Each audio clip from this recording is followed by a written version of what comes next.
Hi everyone, it's Nono here. Today we're going to answer a question by Mark Exposito that he submitted to the podcast using the recorder at gettingsimple.com/ask. And you can submit questions about this or any past episodes, and I'll be happy to answer them if I can shed some light on the topic or at least give you my opinion, my point of view. Let's listen to Mark's question and then we get started. Hi, Nono. Thank you so much for making the podcast. So, my question for you is what do you think about distributed retirement? So, the idea of instead of working 40 years and then go to the other extreme and spend 20 years in retirement doing nothing, what if you were going to take those 20 years and distribute that time across your life?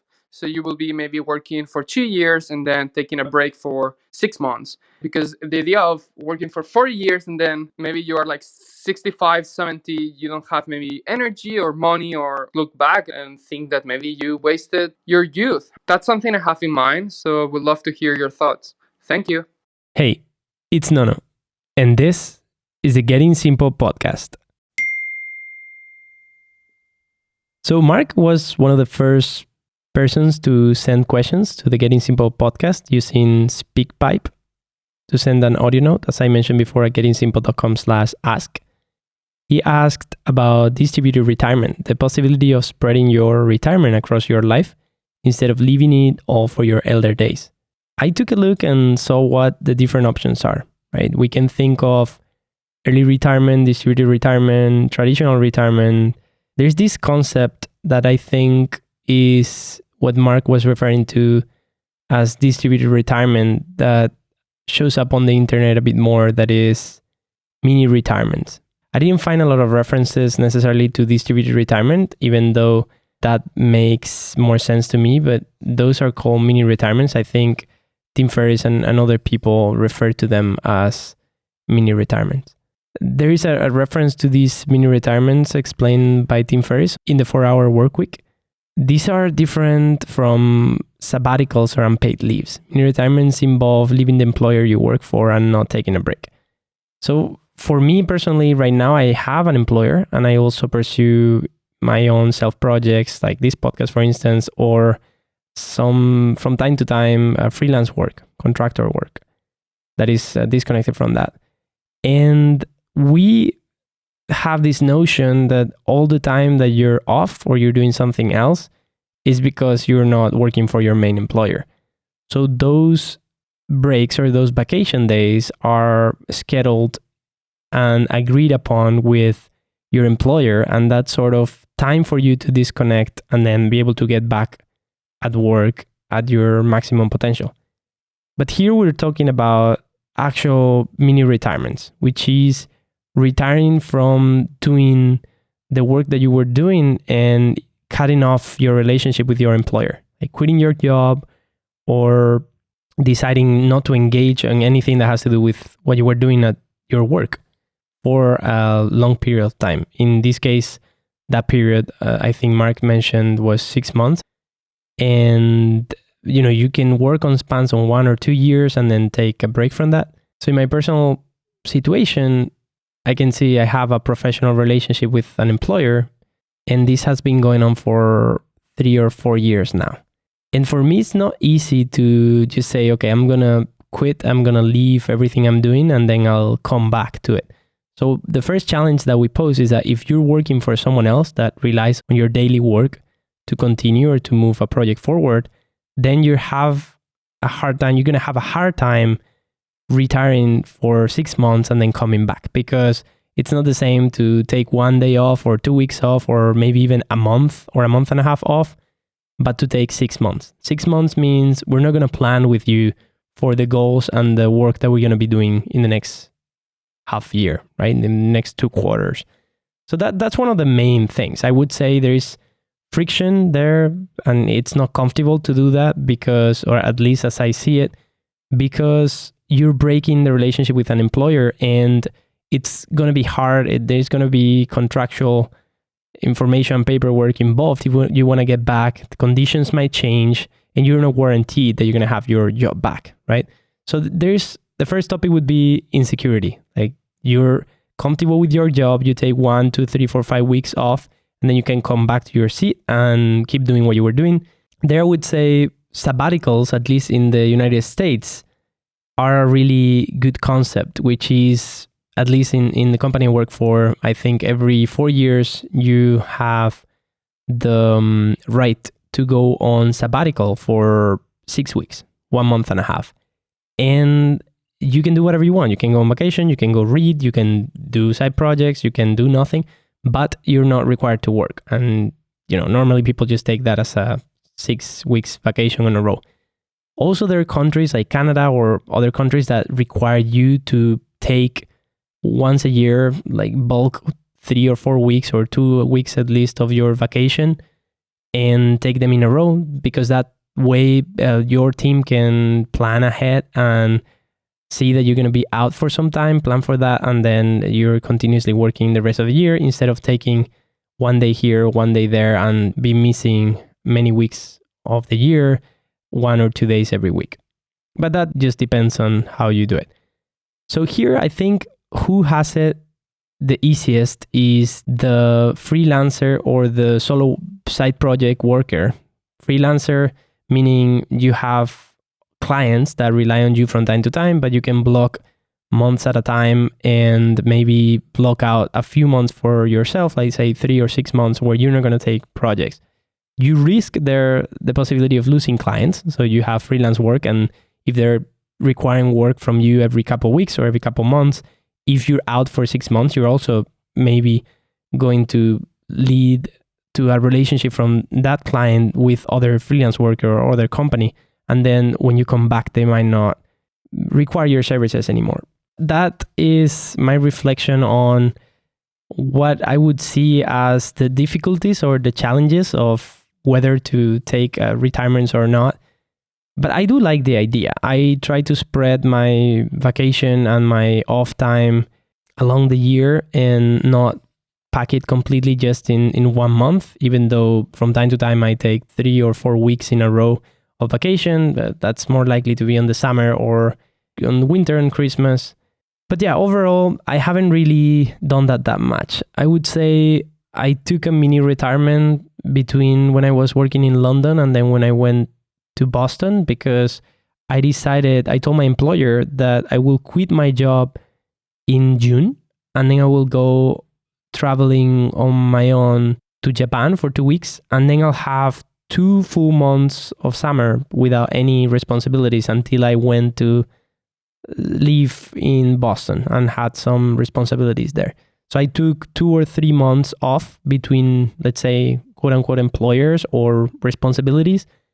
And I knew that in advance. So I like the fact of, or like the possibility of, if you're going to quit a job or if you're going to do a transition, do accommodate for free and structured time if you can, right? If you don't need the monthly salary coming your way and you have slack for 1, 2, or 3 months before you change, it doesn't need to be time to do nothing. It can be time to do things in a non-structured way. You might engage in your own side projects, you might work with freelance projects, or just disconnect and not do anything. So other things that might bring you back or like make you postpone that mini retirement is if you're considering acquiring property, like might be a car, a house, or if you're already paying, if you already have a loan and you have to pay monthly, then you're tied to get monthly income, and that has to come somehow. It's really hard for us to know how much money we're going to need next year, but we can get the information of how much money we need this week and this month and this year after it happens. So we can account with how much money we're spending, and that can give you an estimate of how much you're more or less going to be needing on the following week, the following month, the following year. So that I do a thorough examination of how much I'm spending and in what, trying to separate between categories like clothing, care, house, sports, and things that are for work, like mainly, and food. And then I try to assess how much money I need. I haven't done this yet. I would like to do it, but if you have an estimate of how much money you need per year, then with the money you have in the bank, if you have any, you can imagine yourself living with that money in a mini retirement for X amount of years. So let's say that you need $30,000 or $20,000 to live for a year. If you have 100,000, that might be worth 3, 4, 5 years of your time, and you could not require an employer, right? That doesn't mean that, you need to have an exit strategy after that plan or to make money some other way, but that is a way of seeing it that I have. A concept that I wanted to bring into this episode, I think is important, related to mini retirements or distributed retirement, is the concept of FI, financial independence. In Digital Minimalism, Cal Newport defines it, for instance, as the state in which your assets produce enough income to cover your living expenses. Financial independence means you don't rely on an employer, you don't rely on anyone to give you money because you already have that money, or because you're producing it somehow that you're not really tied to an employer. On episode 42 with JR from Insisting Simplicity, he mentions how financial independence is defined by not depending on a W-2 income form to sustain your expenses, because that W-2 form is the form that you get in the United States from your employer that you have to then declare to the IRS, the Internal Revenue Service, that will help you do your taxes. If you're an independent contractor or something like that, maybe you're getting a 1099 or different tax forms, but it's just that you're working for someone else. And I'm paraphrasing from what JR said on that episode, that from a mathematical perspective, so if you have a bucket of money, you might know already how many months you can live. A way to not rely on other people to get your money is to create your own products. We talked about this on episode 43 with James Maloney and Selene Urban. I have some projects that from time to time give me a couple dollars every month or some income, but nothing super huge, at least at the moment. So I'm also engaging and investing on my own side projects, my time, my attention, my willingness to learn, and probably get better at public speaking. Everything is not money, so you cannot measure everything in money terms or like retirement terms. There's a lot that has to do with personal growth, with improvement. If you think about something that's going to give you passive income, those are ways in which you're going to have to put yourself in front of other people, do marketing, and do things. And that's not as easy, or, well, I don't know if it's easy or not, but as putting yourself into another company where they will probably tell you what to do and they will pay you a salary. That's definitely a lot more comfortable and less risky. But it's just something to think about. The only way to be financially independent is to have assets that give you money recurrently throughout the year. Might be renting a house or selling an app online or selling an app on the App Store, providing services, providing video tutorials online, things that are, generate passive income that people can pay for automatically and you don't have to do anything. The moment that you are involved in the services, then that is contractual freelance work. You're just being paid or commissioned to do something and then paid for it. You can decide in your own terms what clients you get, what clients you don't, but at the end of the day, you're working for someone. And then having an employer, fixed employer, full-time job, where you are working for somebody, you have to respond to all the demands throughout the year, and you're getting a salary, maybe twice a month, maybe once a month. And many times also other benefits like insurance or stock options or bonuses or things like that. And then there's Frank Quimero's take on money that I listened to on an episode where he was interviewed in the Great Discontent podcast, that he says that he thinks of money in terms of time. He asks you to think about your lifestyle, about your cost. And if you want to simplify the math, you can say, how much does a year or a month cost you to live? $100? So if you have $300, you can live for 3 months, right? And he mentions how the amount of time that it takes you to do a piece of work, you can put an amount of dollar on it. And if you're doing client work, you can say, okay, how much do I need to make every year? And you keep track of your invoices and how much time you're spending and how much money you're making, in the same way that you can track your expenses, you can track your income. And then you set a mark, and whenever you hit that mark, you can in some way stop working. You can say in here's words, I'm done for the year, and I can take the rest of the year off and work on any other stuff that I want to do, or not work on anything. And I found this mindset really, really interesting.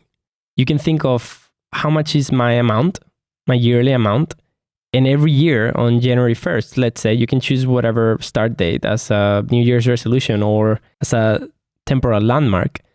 And you can start from January 1st, working your way up until you reach that mark. And when you reach that mark, you can say, okay, I'm done with work for the year.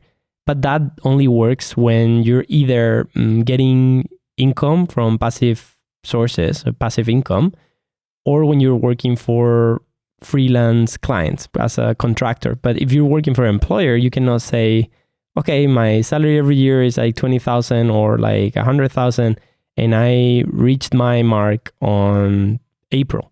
So I'm going to quit and then I'll come back next year. You could do it, but the only part that is assured is that you will quit. What is not assured is that they will have a spot for you on January 1st next year. And knowing how you've performed, they will probably lose trust. That, I would say, is what I would mention as the biggest challenge, like safety, but also on our modern world, and mainly for skills as designers or people who can do programming or logical thinking.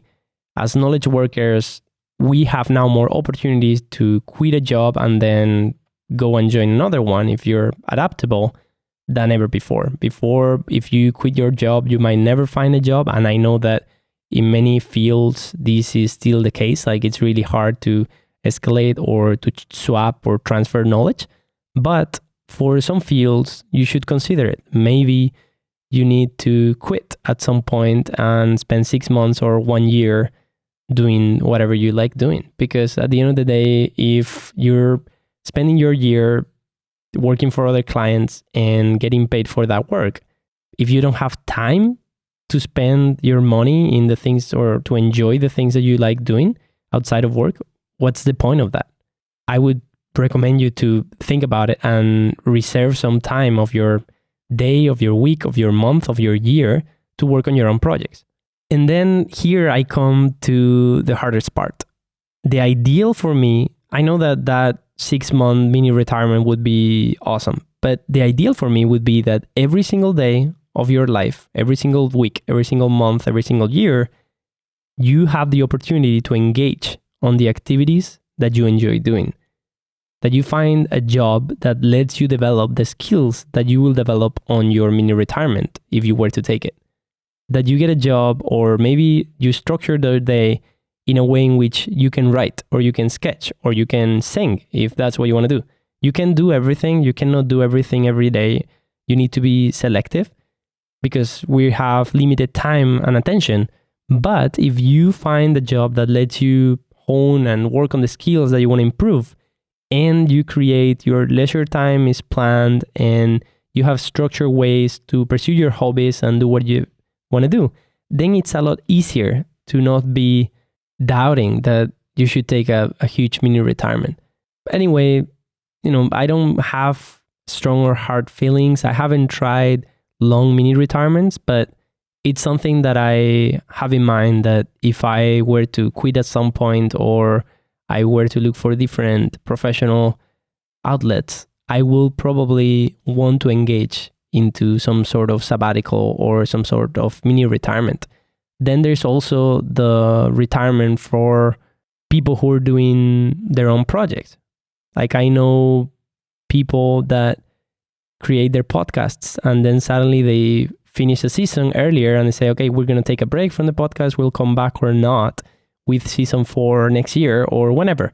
And, you can create your retirement months suddenly. You say, okay, the newsletter and the podcast and the video channel is going to be paused for X amount of months. And you have the option of creating content in advance and have some continuity, which is hard, but it's doable, and automate a lot of stuff and maybe delegate some part of your work and then come back later. So you could say, okay, for these 2 months, I'm going to create content in advance and I'm going to publish it and nobody's going to notice that I'm in a mini retirement.